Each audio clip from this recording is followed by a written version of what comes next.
Assalamualaikum warahmatullahi wabarakatuh.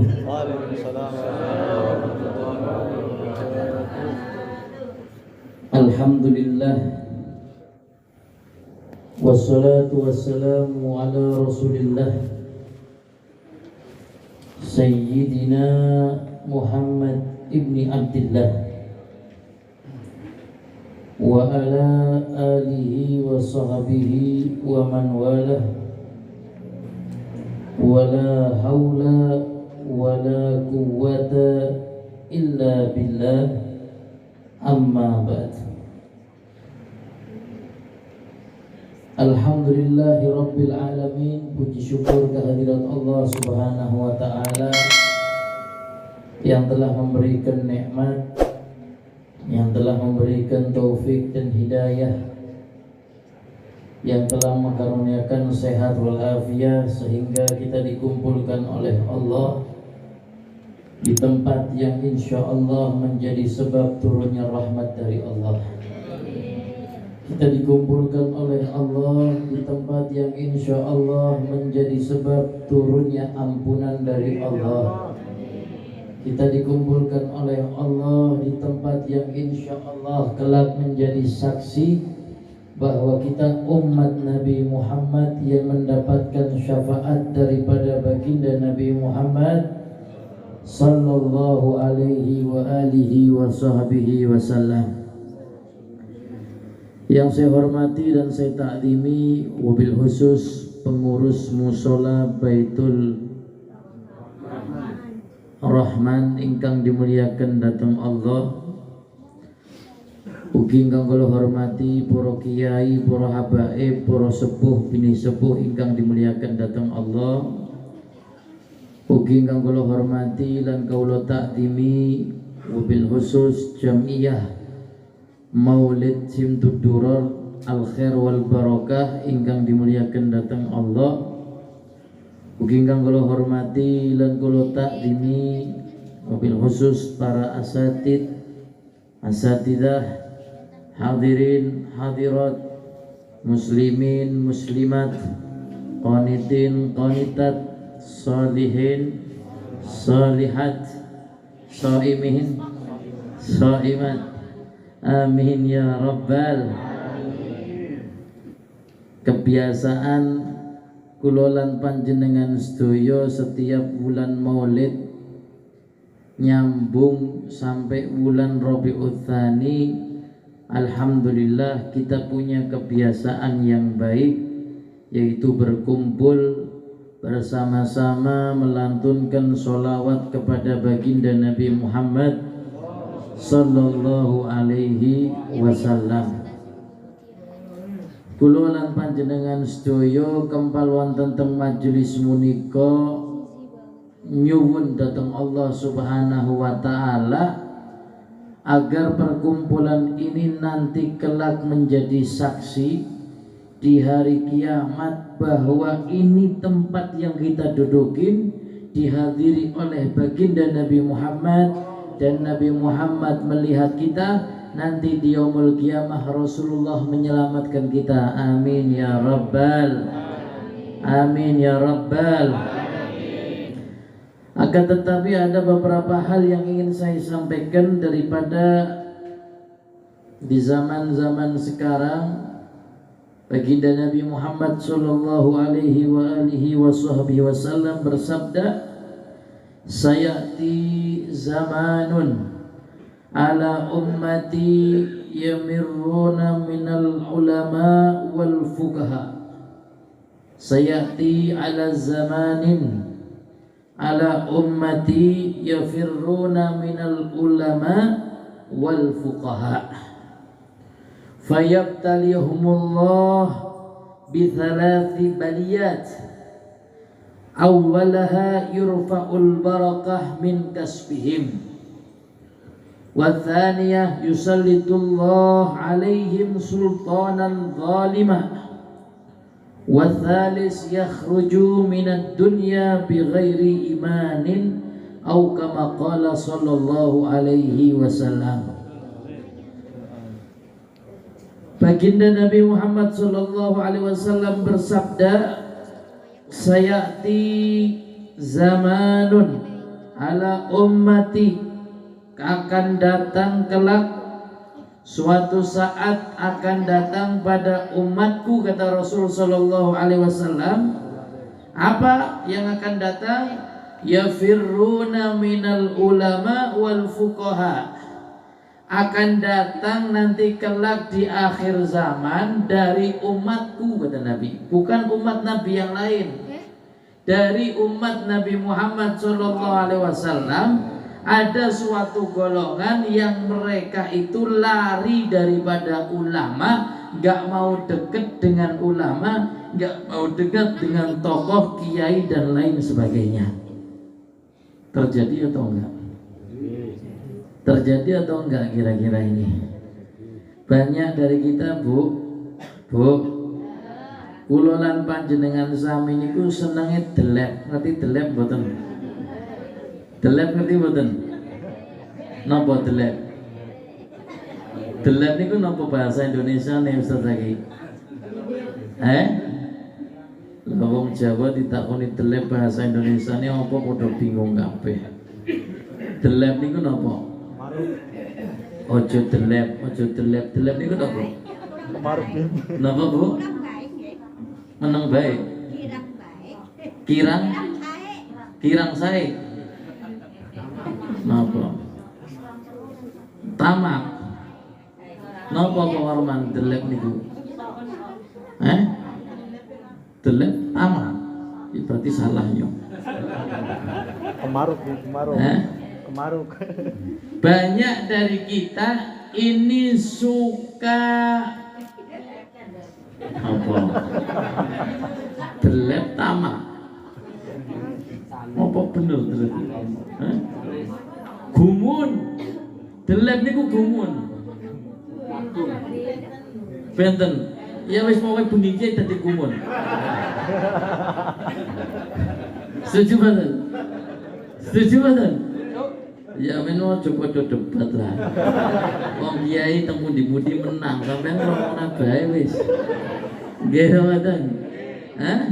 Sayati zamanun ala ummati yafirruna minal ulama wal fuqaha. Nanti akan datang di suatu masa pada golongan umatku, umatnya Nabi Muhammad, lari dari ulama, lari daripada orang ahli fikih. Nyata saiki. Banyak dari kita gumunan sebelah tembok kiai ne ono, nempel umahe panjenengan kiai ya ono, ustad wonten, santri sing belajar tahunan ing pondok ana. Tapi sampean memang dasare gumunan, mlayune senenge sing ado-ado. Pancen nopo pancen iki sing ngomong pancen sapa? Lalu sebentar niki. Kita ini sukanya gumun, pinginnya sesuatu yang baru. Padahal yang disampaikan itu ya adalah ilmu, hadis, tafsir, Quran, nasihat yang baik, sama yang disampaikan. Tapi kok senangnya ngambil dari lu? Bener atau bener? Itu masih mending lah, masih nempel sama ulama. Ini yang lebih parah lagi apa? Yang lari dari ulama, jauh dari ulama, jauh dari tokoh ulama fikih, menjauhi mereka, larinya gebrak-gebrak, maringnya dukun. Bener betul nih? Betul nggak? Banyak Pak, banyak. Aja ngomong orang pernah maring dukun. Lu tak bongkar nggo. Paham betul? Iya bener, sampean saiki kita orang maring dukun, wong dukun saiki lah ngasih ngaku dukun. Angel bedaknane. Dukun saiki kopiahan ya kopiahan. Kadang kopiahane putih. Anggo sorban ya anggo. Dukun saya ini pinter-pinter dari dia apa sih? Paham kan? Nah, oke. Niki sebelah itu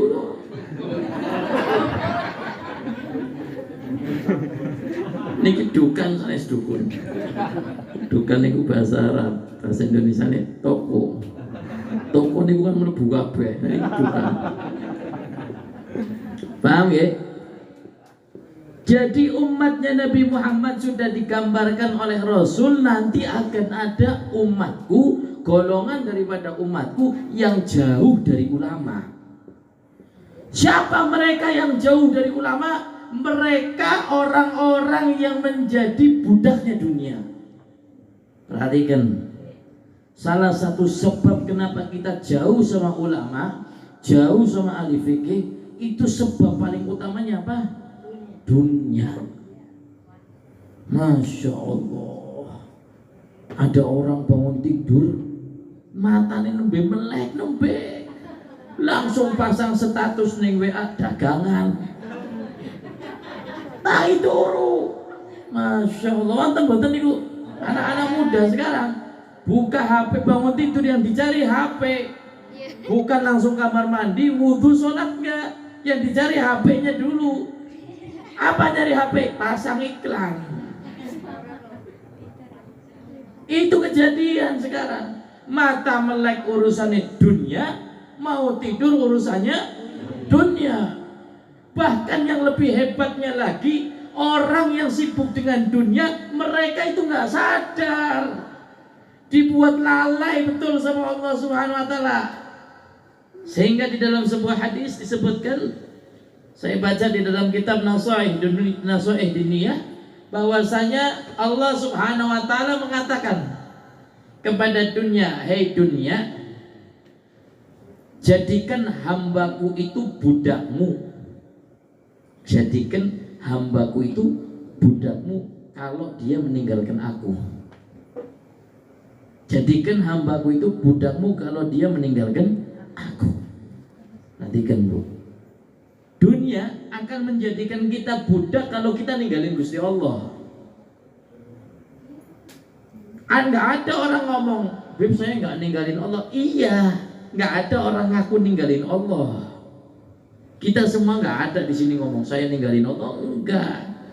Cuman arahnya, gejalanya menunjukkan Anda ninggalkan Allah. Nah ini ninggal ke ulama, berarti kan orang ngaji. Ini orang ngaji berarti orang gadah ilmu. Lah ini orang duwe ilmu, amal ibadah orang diterima. Ini orang diterima ya orang itu apa-apa. Paham betul? Nah itu.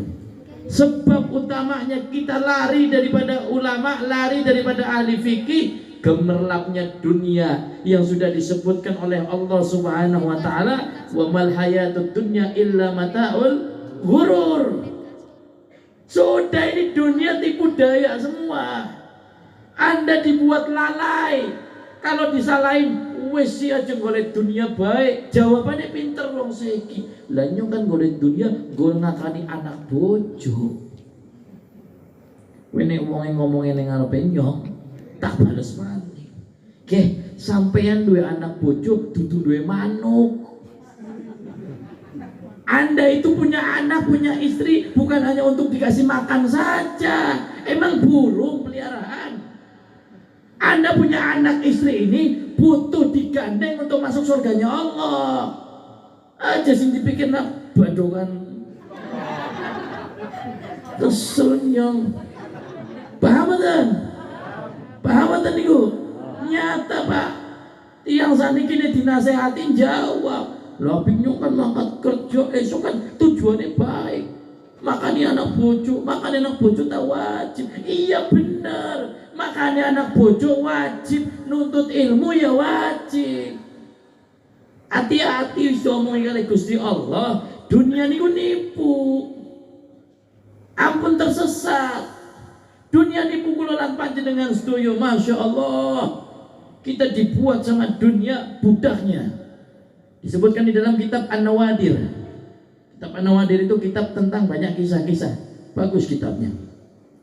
Di dalam kitab tersebut disebutkan ada orang yang nyembah kepada Allah Subhanahu Wa Taala di dalam suratnya alhamdulillahirabbil salat, dalam salatnya alhamdulillahirabbil alamin arrahmanirrahim maliki yaumiddin iyyaka na'budu wa iyyaka nasta'in.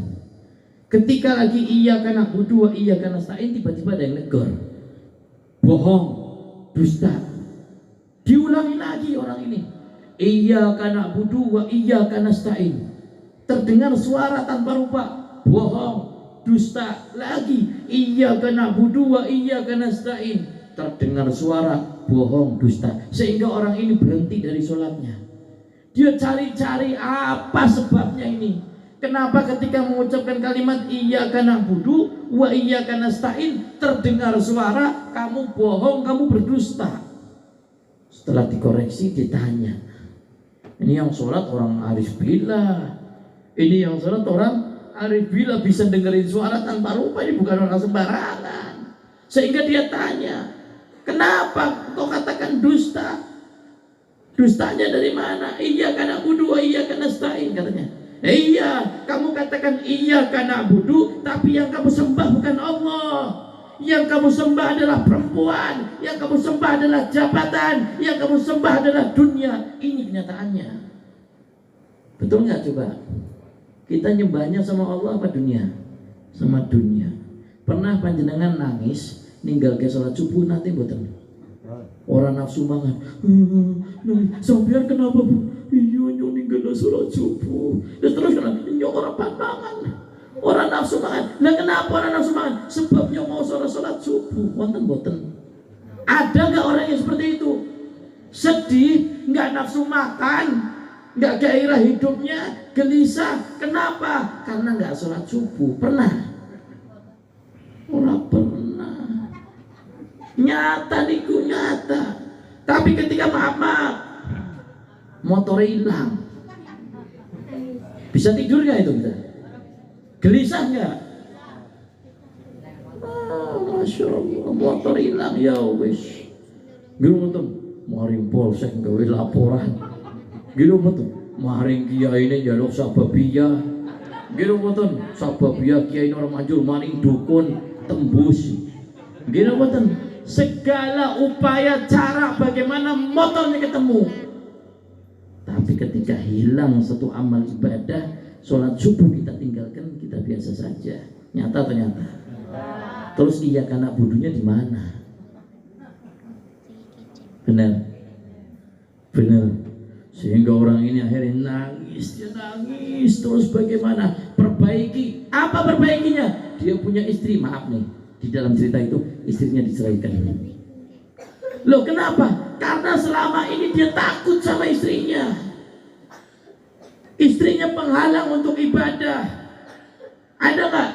Suami mau berangkat majlis taklim, bojone ngelarang. Wis pak, urusan majlis-majlisan ke dapure urung ngebul, sampai aja metu-metu mah. Sampai dapure.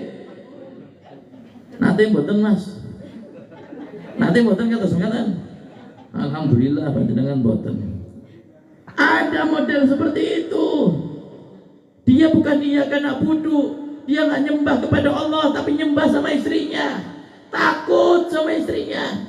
Lagi majelis mauludan, bojone cuma SMS tanda tanya tok ora takon ora. Langsung balik. Model-model.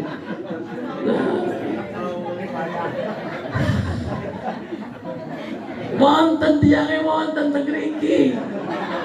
Kula mboten gibahi, men ro. Niku sing kados mekaten berarti nyembah kali wong wadon. Mengistimewakan istrinya ketimbang ibunya. Nyembah sama istri namanya. Nyembah sama perempuan. Sehingga maaf. Si Aulia tadi diceraikan akhirnya istrinya. Ini sebab iyyaka na'budu tidak diterima oleh Allah Subhanahu wa taala. Setelah 2 kali iyyaka na'budu masih enggak diterima juga, bohong. Sebabnya apa? Oh, sebabnya karena harta. Hartanya semuanya dihabiskan, disedekahkan. Biar apa? Biar iyyaka na'budu enggak dengerin suara lagi bahwa itu berdusta. Ternyata setelah hartanya ditinggalkan iyyaka na'budu, masih terdengar kalimat kamu berdusta sampai 3 kali. Pertama wanita, yang kedua harta. Yang ketiga tahta. Yang ketiga tahta. Isyar Allah Akbar, iya kana na'budu wa iya kana nasta'in. Bohong. Loh, kok masih bohong juga? Istri sudah saya ceraikan, harta sudah saya habiskan, apalagi ini? Ternyata kata suara tadi, kamu mempunyai jabatan tapi nggak mau turun. Gila aja. Mana nih gue nyong RT orang sudah mudun. Apa mana ke zamannya Pak Jokowi RT makmur nemen, BLT baik. Wonten nih gua terus mengatakan udah di RT orang kelemudun apa mana sing gede-gede. Paham kan? Paham kan? RT nggak mau turun dari jabatannya, nyembah jabatan. RW nggak mau turun, nyembah jabatan. Lurah nggak mau turun, nyembah jabatan. Camat nggak mau turun, nyembah jabatan. Bupati urung turun diudun, habis ketangkep. Masya Allah. Paham no paham? Paham no paham? Nyembah jabatan ternyata menghalangi kalimat kita kepada Allah Subhanahu wa taala yang setiap sholat kita lantunkan, Pak. Iyyaka na'budu wa iyyaka nasta'in. Ternyata dusta semua. Sama istrinya takut. Masya Allah. Tang niki wonten sama istri nggak takut kalau istrinya nelpon, HP-nya cuma diwalik toh. Wonten. Dan itu tapi ya orang bener juga. Orang terus bener orang. Gitu kan? Artinya apa sih menjadi budaknya istri? Artinya Anda sebagai imam tapi tidak diposisikan sebagai imam. Seki akeh wong ladon sing nyambut gawe, lanange sing nyuci, wadone mangkat kerja ning bank, lanange sing nyetrika. Wonten-wonten? Wadone guru, lanange ngomong. Wonten-wonten? Kualik mboten niku. Nyata niki kula ngomong nyata. Nek loro-lorone kerja ta ora apa-apa. Bener mboten? Iku nyembah kali tiang diceraikan akhirnya sama ulama tadi istrinya. Makanya hati-hati ya. Anda seorang suami jangan takut sama istri, tapi juga jangan gagahan. Wong lanang kadang gayane tok. Wong lanang enggak takut sama istri tapi gagahan. Gagahane nopo? Sampeyan wong wadon kudu ning isore wong lanang. Ya ora mesti kadang wong wadon ning dhuwur. Jeneng lanange dhisik. Bener mboten? Lah nek lanange ora kerja ya wadone sing munggah. Sampeyan pikirane mesti ngeres. Mengurusan kerjaan. Paham mboten? Paham mboten? Niku. Terus kula lan panjenengan sami perhatikan. Sayati ala zaman ummati yafirruna 'alal ulama wal fuqaha. Sebabnya apa? Hubbu dunya. Bun, ngertos? Sebabnya hubbu dunya ngertos? Artinya bagaimana? Ya silahkan cari dunia, nggak apa-apa. Kenyangkan untuk urusan dunia, nggak apa-apa. Sing penting dunia ini nganggo akhirat. Ojo dunia ini nganggo dunia. Cari dunia silahkan. Kita hidup di dunia kok, tapi untuk akhirat. Ada acara mauludan nyumbang acara maulidan, ono duit-duit yo mangkat umroh, mangkat haji, duit-duit sedekah, amal sing apik, nyawang musala kayonge karpete ora ono ya nyumbang karpet. Wong sakniki kula lan panjenengan sami senenge nyumbange sing adoh-adoh. Gitu mboten? Yang dekat sama kita ada majlis, gak diperhatikan, carinya majlis yang jauh disumbang. Yang dekat sama kita musola butuh perehapan, larinya ke yang jauh apa? Ini nyata, yang seperti itu nyata. Ustadz samping rumahnya harusnya disupport, didukung. Ayo Ustadz pengen buka apa, bikin madrasah, bikin TPQ, enggak, larinya ke ustadz-ustadz yang jauh. Ini kita nyata seperti itu. Paham ya? Nah, efeknya apa? Efeknya apa kalau sudah lari dari ulama? Efeknya apa kalau sudah jauh dari ahli fikih? Efeknya apa? Kata Nabi SAW, maka Allah akan hilangkan rizki. Ya, apa yang dihilangkan? Keberkahannya. Ya, Allah akan hilangkan keberkahan dari rizki yang dia dapatkan. Jauh dari ulama, jauh dari ahli fikih, Anda tetap dapat duit, tetap, tapi duitnya nggak berkah. Duit nggak berkah itu bagaimana sih ciri-cirinya duit nggak berkah? Ciri-cirinya duit nggak berkah, duitnya ada, wujudnya ada, tapi kita nggak tenang. Itu namanya nggak berkah. Banyak orang sekarang megang duit nggak tenang, Pak. Benar nggak? Duit tapi orang bokoran duit orang tenang, wajar. Kian duit orang tenang, berarti mboten enten keberkahan. Punya uang bingung, berarti nggak ada keberkahan dalam hidup Anda. Duitnya akeh, miliaran, tapi hatinya nggak tenang, gelisah, berarti nggak ada keberkahan dari diri Anda. Kenapa? Jawabannya satu, jauh dari ulama, jauh dari kiai, jauh dari ahli fikih. Paham atau paham? Dapat duit nggak berkah, nggak menjadikan anaknya taat kepada Allah. Dapat duit nggak berkah, nggak jadikan istrinya menjadi istri yang solehah. Dapat duit nggak berkah, ini duit nggak menyebabkan kita selamat di akhirat, malah kita masuk ke dalam nerakanya Allah. Naudzubillah min dzalik. Paham atau paham? Yang kedua, sebab kita jauh dari ulama dan ahli fikih, yang kedua adalah Allah akan menjadikan awwaluhum yurfa'ul barakah min kasbihim wa thaniyah yusallitullah ta'ala alaihim sultanan zalimah. Maka Allah subhanahu wa ta'ala akan menjadikan orang zalim untuk menguasai mereka. Allah akan jadikan orang zalim untuk menguasai mereka. Ketika orang sudah mulai jauh sama ulama, jauh sama ahli fikih, maka Allah akan berikan kepada kita orang yang zalim, yang menguasai kita di bawahnya orang zalim. Tahu kehidupannya masih susah, tambah digencet.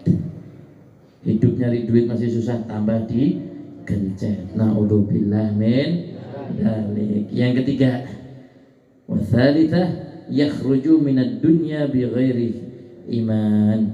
Naudzubillah min dzalik. Yang paling parah ini, Pak. Kalau kita jauh dari ulama, jauh dari kiai, maka kita bisa keluar dari dunia tidak membawa iman. Keluar dari dunia nggak bawa iman, berarti meninggalnya su'ul khatimah. Makanya kulolan panjenengan sami, ayo berkah maulid Nabi Muhammad Sallallahu Alaihi Wasallam, adanya maulid Nabi ini untuk memupuk hati kita semakin cinta kepada Allah, cinta kepada Rasul Sallallahu Alaihi Wasallam, dan cinta kepada pewarisnya Rasul, yaitu para ulama.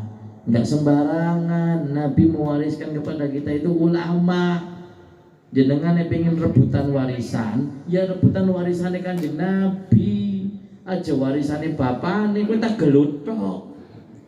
Nek badhe rebutan warisane Kanjeng Nabi, berarti rebutan apa? Rebutan ulama.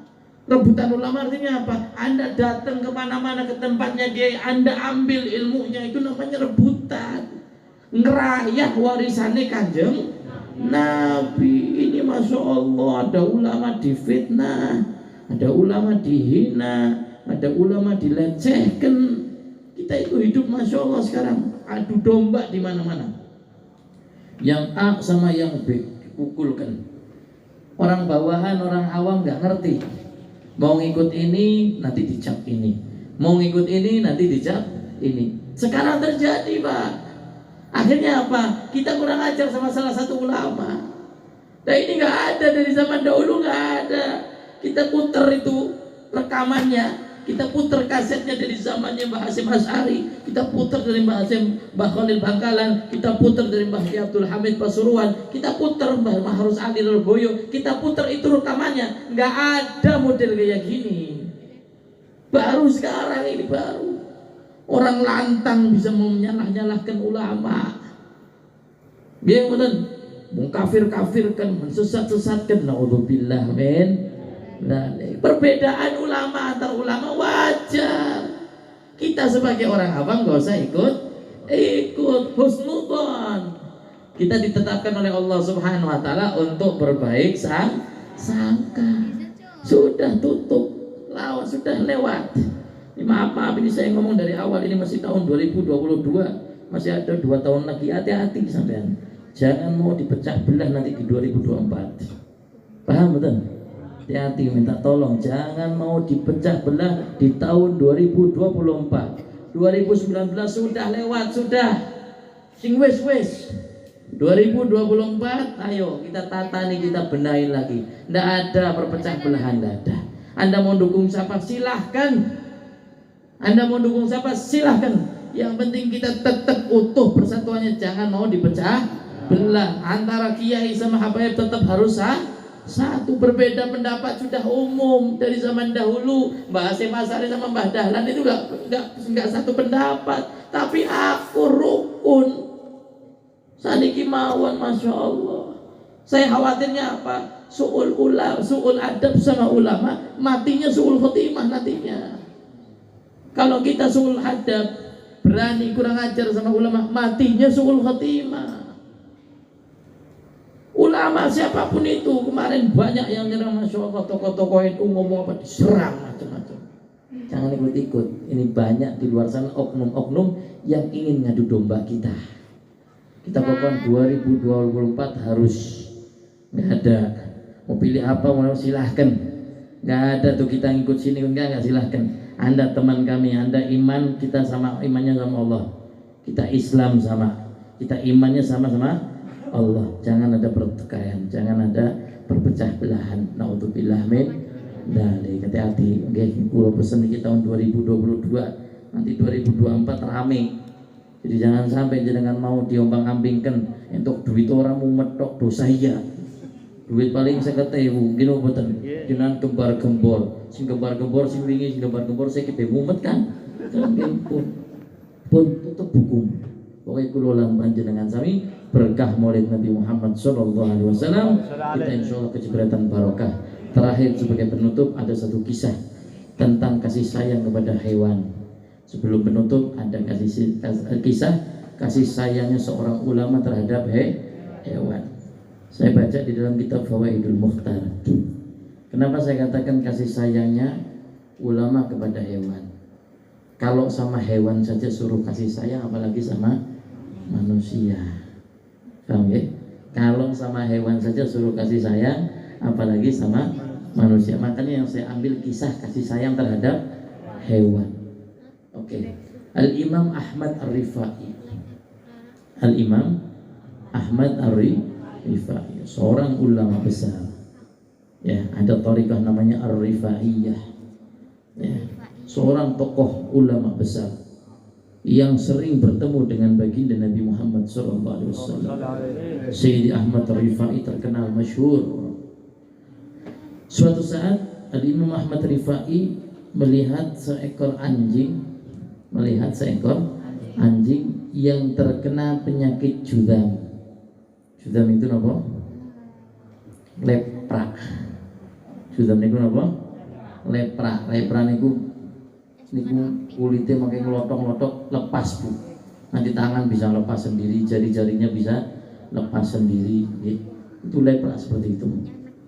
Ada seekor anjing jalan kena penyakit lepra. Wong anjing jalan nggak kena penyakit lepra saja orang nggak mau deket, apalagi kena penyakit lepra. Sehingga ini anjing dikucilkan.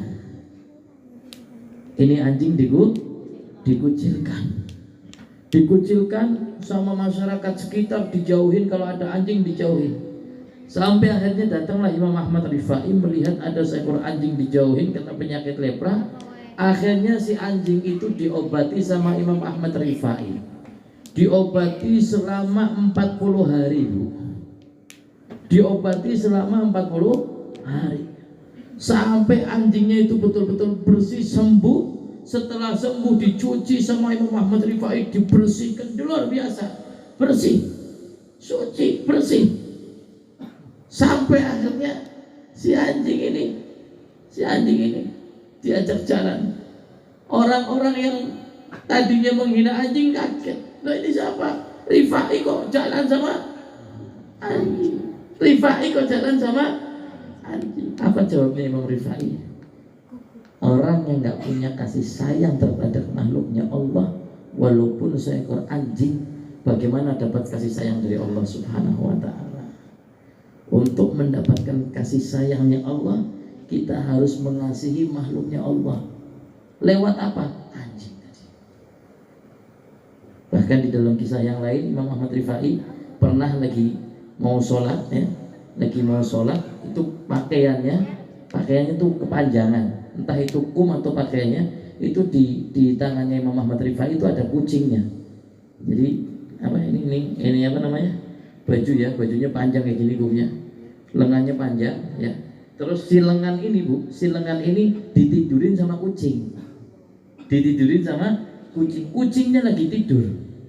Imam Ahmad Rifai mau sholat, nggak mau bangunin kucingnya, apa? Akhirnya diapain? Itu baju dipotong, kainnya dipotong. Biar apa? Biar kucingnya nggak bangun. Sampai segitunya kasih sayangnya Imam Ahmad Rifai. Hebat atau hebat? Model kululan panjenengan sami kucing burung mangan ayam wis disampang nggo sendal. Nggih mboten. Ono kucing kadang kucing lho, padahal kucing sing badhe mangan. Wong sampean ngomong ketek ya. Wong kaya kucing sing mangan ayam to, wong. Ketek. Mboten iku. Kucing mau makan tulang aja kita usir. Itu gak ada kasih sayangnya. Yang gak punya kasih sayang sama makhluknya Allah, jangan ngarepin kasih sayang dari Allah Subhanahu wa Ta'ala. Gak bakal dapat kalau kita zalim sampai ke makhluknya Allah, walaupun itu hewan, gak akan dapat. Abu Yazid Al-Bustami waktu itu pernah jalan, ya, lewat jalan, ketika jalan itu ada kucing, ada anjing, ya, ada anjing. Abu Yazid Al-Bustami ngangkat jubahnya. Ada anjing, Abu Yazid Al-Bustami ngangkat jubahnya. Ya, ketika ngangkat jubahnya ditanya, kenapa kamu angkat? Kata orang di situ, kenapa kamu angkat ya Abu Yazid? Kata Abu Yazid Al-Bustami, karena ada anjing, takutnya nanti kena najis. Subhanallah, Abu Yazid saat itu juga telinganya diperdengarkan oleh Allah, bisa mendengarkan ucapannya si anjing. Apa kata anjingnya? Ya fulan katanya. Ya fulan, ketahuilah badanku ini kering, tidak akan membawa najis. Andai saja badanku najis, kamu terkena engkau, gampang kok, tinggal dibasuhin dengan 7 basuhan yang dicampur dengan debu. Tapi kalau hatinya Anda yang najis, katanya anjingnya, tapi kalau hatinya Anda yang kotor, mau Anda basuhkan dengan 7 samudra pun nggak akan bersih. Abu Yazid Al-Bustami nangis, yang ingetin sama anjing. Minta maaf kan akhirnya. Ya sudah anjing, minta maafnya. Ayo kamu tak ajak jalan-jalan. Kata anjingnya ngomong, jangan. Kalau kamu nanti jalan sama saya, tetangga-tetangga akan menghina saya lebih parah, dan kamu akan jatuh kehormatanmu gara-gara kamu jalan sama anjing. Apa kata Abu Yazid Al-Bustami? Ya Allah, teguranmu betul-betul indah. Seekor anjing saja tidak mau jalan denganku, bagaimana engkau? Seekor anjing saja tidak mau jalan denganku, bagaimana engkau? Artinya apa? Sayangilah makhluknya Allah Subhanahu wa Ta'ala, niscaya kita akan mendapatkan kasih sayang dari Allah Subhanahu wa Ta'ala. Karena waktunya sudah malam, perut panjenengan juga sudah pada lapar. Mudah-mudahan dapat berkah dari Allah Subhanahu wa Ta'ala. Insyaallah hajat-hajatnya dikabulkan oleh Allah. Yang punya hajat dikabulkan oleh Allah, yang sakit Allah angkat penyakitnya, yang sulit Allah mudahkan jalannya, yang tidur Allah bukakan matanya, yang belum dapat jodoh Allah kasih jodoh yang soleh dan soleha, dan meninggal dalam keadaan husnul khatimah setelah umur kita panjang untuk taat kepada Allah Subhanahu wa Ta'ala. Mudah-mudahan yang punya hutang Allah lunaskan hutangnya, yang ngutangin Allah bikin lupa. Mudah-mudahan Allah Subhanahu wa Ta'ala memberikan ilmu yang manfaat kepada kita dunia dan akhirat. Allah bahagiakan keluarga kita dunia dan akhirat. Allah jadikan keluarga kita sakinah mawaddah warahmah. Allah panjangkan umur usia kita. Allah hidupkan kita dalam keadaan taat kepada Allah Subhanahu wa taala. Allah ampuni dosa-dosa kita. Allah bahagiakan kedua orang tua kita dunia dan akhirat. Rabbi fanfa'na bi barakatihim wahdinal husna bi hurmatihim wa amitna fi tariqatihim wa mu'afati minal fitani fa ya rabbi tsabbitna 'alal haqqi wal huda wa ya rabbi agbitna 'ala khairi millati wa sallallahu ala sayyidina Muhammad wa ala alihi wa sahbihi wasallam walhamdulillahi rabbil al-fatihah.